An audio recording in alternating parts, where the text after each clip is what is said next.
Hello, I'm Donna Collins, Executive Director of the Ohio Arts Council. Today's conversation stems from the Arts Beacon of Light, Finding Hope in the New Normal. Our project is inspired by board member Tina Husted. Through the Ohio Arts Beacon, we really want to give our artists a place to share, connect, and manage the challenges presented by the coronavirus epidemic. Actually, I should say pandemic. We hope to inspire you while giving artists a platform for connection, expression, and encouragement. We hope you'll sit back and enjoy the conversation. So let's begin. Today, I am joined by Ohio poet and director of the Wick Poetry Center, my friend, David Hassler. David, we're thrilled that you're joining us today, and I want you to know how much comfort many of us are finding in poetry, and especially for me, the Wick Poetry Center's Traveling Stanza program. David, will you take a minute and remind us what year did that program actually begin? Thank you, Donna. It's wonderful to be with you in this conversation today.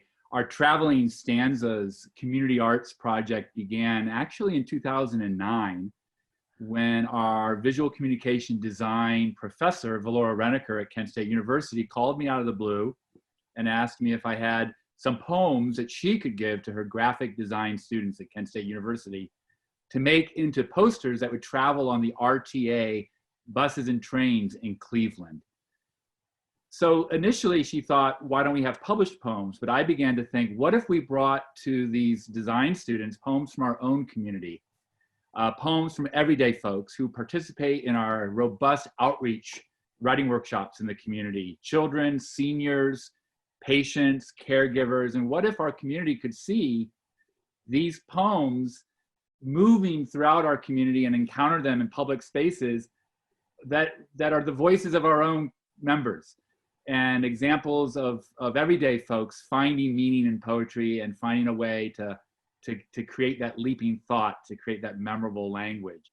And early on submitted proposals to the Ohio Arts Council to support this project and are so grateful that the OAC has been our major sponsor for this project since its beginning. Oh, David, you're so kind to mention the council. Thank you for that. And in fact, I believe that I traveled to Kent with members of the OAC staff prior to me being on the team. And that was the first time I met you to learn more about Traveling Stanzas. Long time ago, right?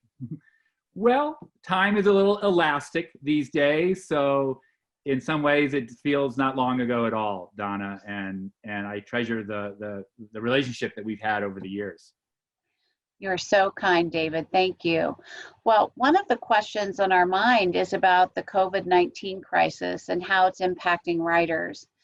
Could you share with us how the crisis is having its toll or not on you and your colleagues across the state who make poetry for a living, or others who live for poetry? Yes, I think that we at the Wick Poetry Center, I have an incredible staff of poets working together to find ways to pivot the way that we deliver outreach workshops, the way that we communicate with the public into online, interactive digital platforms. We hope to continue to innovate new ways to reach out to Ohioans and to people, in fact, all over the country and the world, using poetry as a way to engage people in deeper conversations and necessary conversations with themselves and with each other. The word stanza, which means a section of a poem, comes from Italian, which means literally a small room. Often a waiting room in a train station. So I think we like to think of traveling stanzas and the role of poetry as offering a little moment of pause or a pocket of time, especially during a crisis like this, for us to slow down and to connect with our own feelings, to connect to each other, and to reach out within a larger community. I was very moved when Dr. Amy Acton, I think it was the very first press briefing, the press briefing in which they announced Governor DeWine's stay-at-home order. And Dr. Amy Acton said, "I know it feels like life is shutting us down, But I feel, she said, that life is waking us up. And I think that is a key role of poetry in this time, is to wake us up to the inner potential, powers and reserves we didn't even know we had in our spirit and in our hearts and minds, and to wake us up to each other, to the work going on all around us. So we're very honored to continue to work in this new normal, in this new situation. And I know that we're not done. We're working, or we all feel like so many people are working around the clock, trying to think of ways to get poetry out there and make it a useful tool for people. You're right, David. We are all working, and it's the inspiration of artists and writers who are helping the rest of us folks in the world who don't have those gifts to remain sane and to find beauty where sometimes it's hard to see. Well, you know, we've been talking over the past week, maybe 2 weeks now, about poetry and how it's impacting the community, as you just described. But we've also been talking about the idea of community poems. I visited the Wick Poetry Center's website, and I fell in love with Some Days, that poem that the nurses wrote back in 2017. Can you tell our audience a bit more about how that community poem came to be? Absolutely. Back in 2017, the College of Nursing dean approached me and our Wick Poetry Center and said, we'd love for you to help us commemorate our 50th anniversary of our college and lead writing workshops with our faculty, our students, and our alumni to create a school-wide community poem that honors nursing and captures the often complex emotional truth of nursing. And we led a series of workshops over a 2-month period using different model poems to inspire the students and faculty to reflect on their own experiences, and then scripted a very large poem called Some Days that now we designed as a mural 40 feet long and 7 feet tall in the lobby of Henderson Hall, which is the College of Nursing building. And I think we were honored to participate, and it's all their voices. We were the scripters of their content and of their voices. And I think it really exemplifies how we all have that capacity in us to make meaning of our lives through language. It's something we're all makers, and it's something that we believe that if you're given the right conditions and the permission to do so, you will. And now with this poem, Some Days, we've created it as an online interactive community poem that we invite all Ohioans to read and then to follow a couple prompts and to type in their own reflection to honor nurses and caregivers during this time. I'm curious, let's build on that a little bit.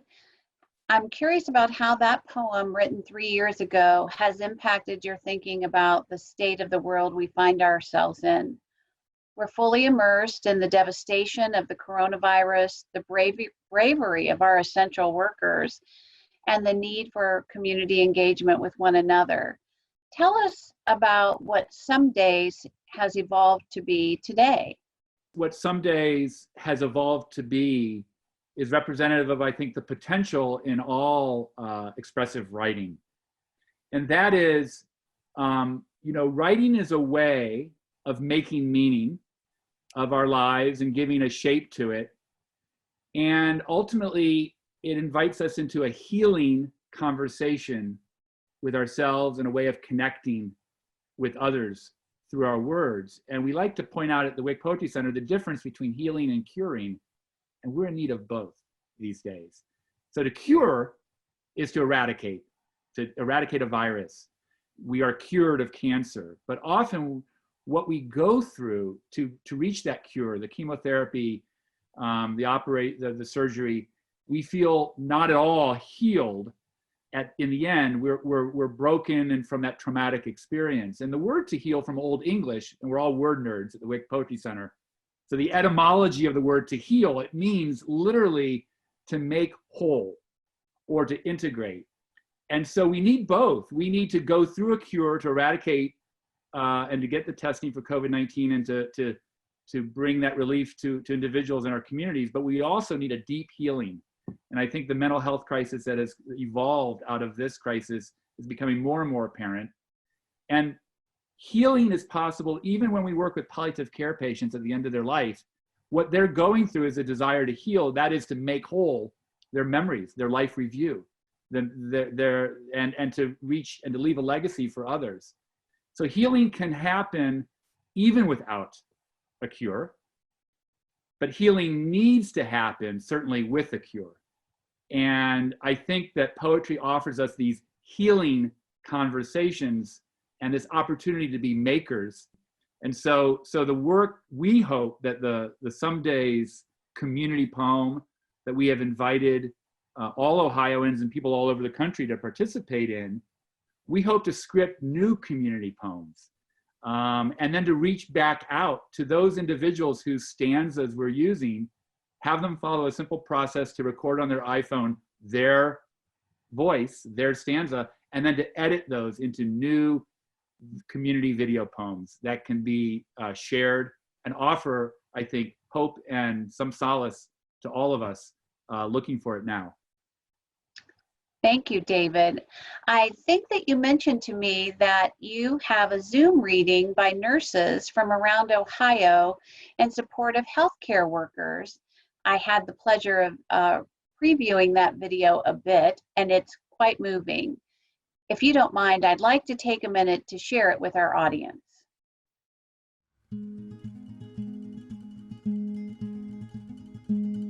Some days you'll wake up and know your life has a purpose. This is who you are, who you want to be, a nurse. Your arms will open like doors, welcoming those in need. You do not know all the stories, but you will learn to become them. Some days you'll feel a fire in your chest, as if the whole world is burning. Some days you'll dream of helping families heal. Feel the flush of knowing you made a difference. Your face will not be big enough to contain your smile. Other days, you'll draw from that salty, replenishing river and know it's okay to cry. Never forget nature's healing touch or the comfort of a wrinkled hand reaching out to you. Some days you'll reach for the stars, wishing you had longer arms. You'll break into a million pieces and call yourself confetti. Other days, you'll scream with angry frustration, grasp a life in your hands as it fades away. Yet still believe it is worth it. Remember, your patients can teach you lessons greater than any you will hear in a lecture hall. And though you cannot always bring relief, you can be present. Their humanity hold in your hand. Someday, all the lines and scribbles of your life will make a picture. Some days, with grace and grit, you'll know the work of a nurse is the work of the heart, sacred and profane. Find your passion. Let it write your story. This is who you are, who you want to be. A nurse. A nurse. A nurse.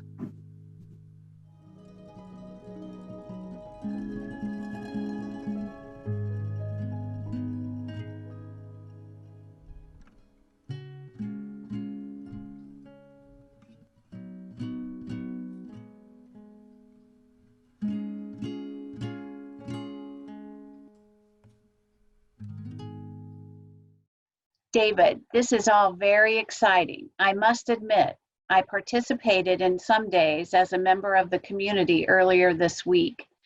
I hope others will too also. You can go to communitypoems.com/somedays to read the Some Days community poem and add a few lines of your own. So David, as an artist, you're growing creatively and technically with each new poem. You certainly give all of us the encouragement to become poets. What advice do you have for our poets, our want-to-be poets, and folks considering poetry as a creative outlet, from seniors to children? What is it we can all be doing right now to work on our craft and grow as an artist through these unprecedented times in our history? You know, I love that question, and it's something at the Wick Poetry Center in our outreach work we talk about all the time. Because we all use language in our everyday speech, we can give ourselves the space and the time, which is that little stanza, that room, to enter into a leaping thought, a different relationship to language, a deeper conversation with oneself. And I think we can be surprised at what comes out. What we always like to do is to charge the air, we say, with a model poem. And so I invite people to read poems that are circulating so much nowadays on the internet, in email listservs, poems of solace, poems of encouragement. And when you read a poem, you enter into that conversation of that poet, whether it's from Han Shan, the 14th century Chinese hermit poet, or a child Fatu Mbaye living in Kent, Ohio, whose poem Thank You Tree is on one of our utility boxes in downtown Kent. When you read deeply and listen deeply to that poem and to that language, you can enter into a kind of flow and a state of mind and find your own expression and your own language.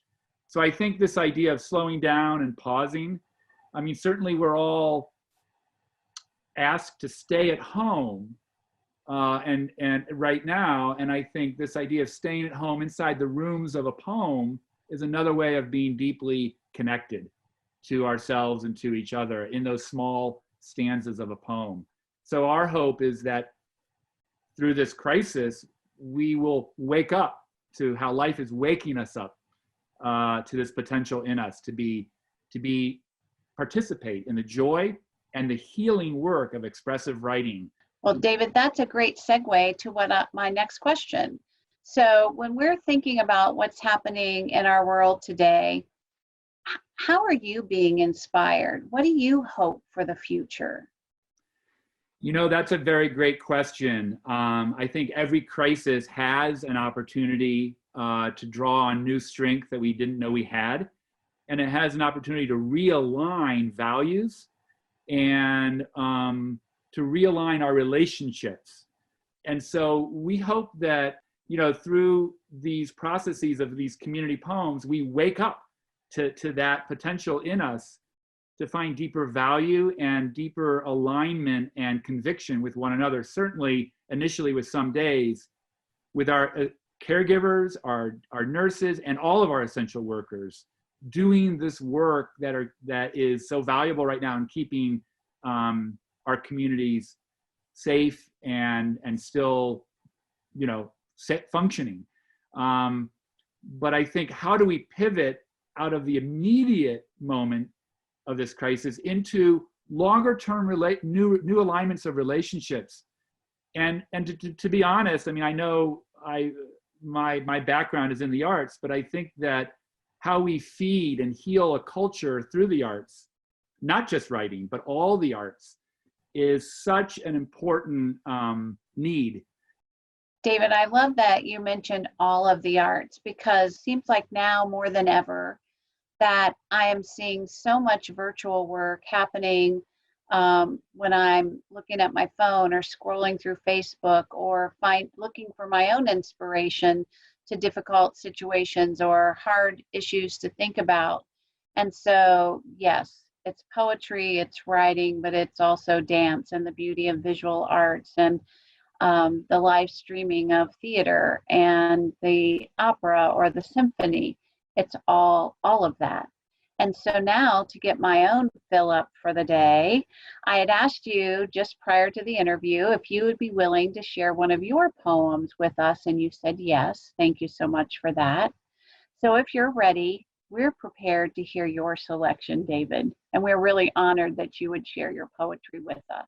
Thank you, Donna. I thought a lot about your request, and I actually thought it might be appropriate today and in this conversation with you at the Ohio Arts Council to read a poem. It's an old poem of mine, but one that I just never tire of reading and love the story that it tells of, in fact, one of my very first residencies as a poet in the schools for the Ohio Arts Council, which is really how I found my way of offering my purpose, finding my purpose in life, and has been a great sense of hope for me in this work of bringing poetry to people's everyday lives. And it's a poem called Reaching to a Sky of Soba.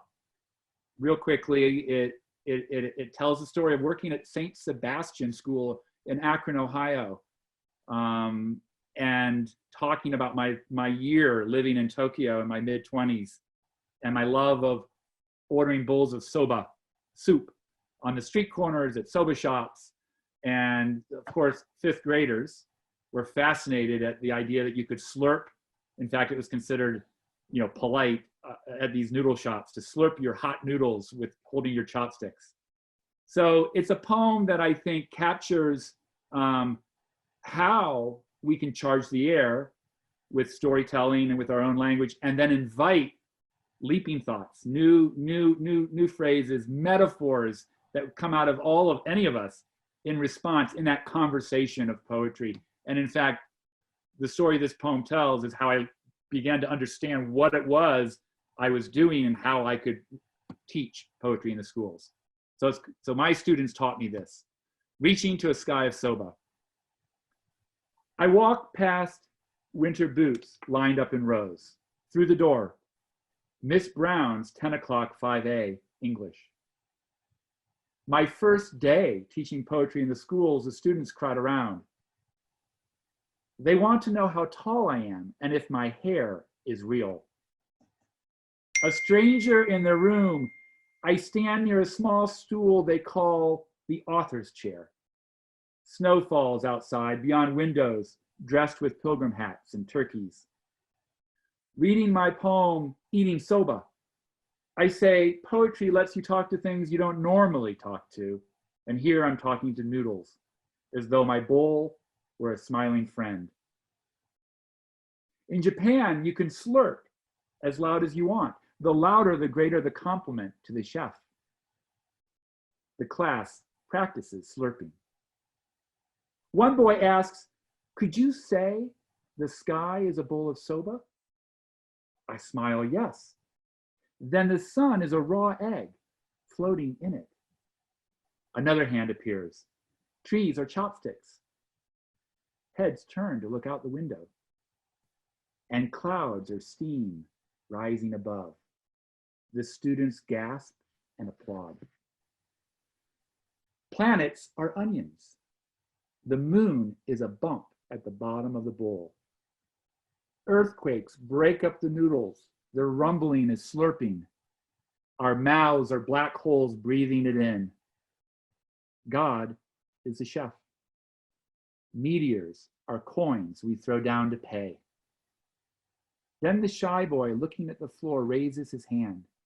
The universe is a giant bowl of soba. We keep eating and eating until the last explosion.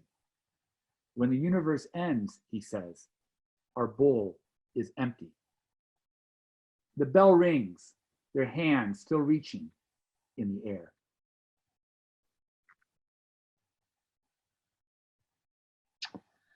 Oh, David, that is beautiful. Thank you so much. Yeah, I'm a little weepy, so I've got to get myself together here, but thank you for sharing of yourself and some experiences that we might not have otherwise had without you here today. Thank you for that. This has been a wonderful conversation, and as we wrap up, thank you, David, for being with us.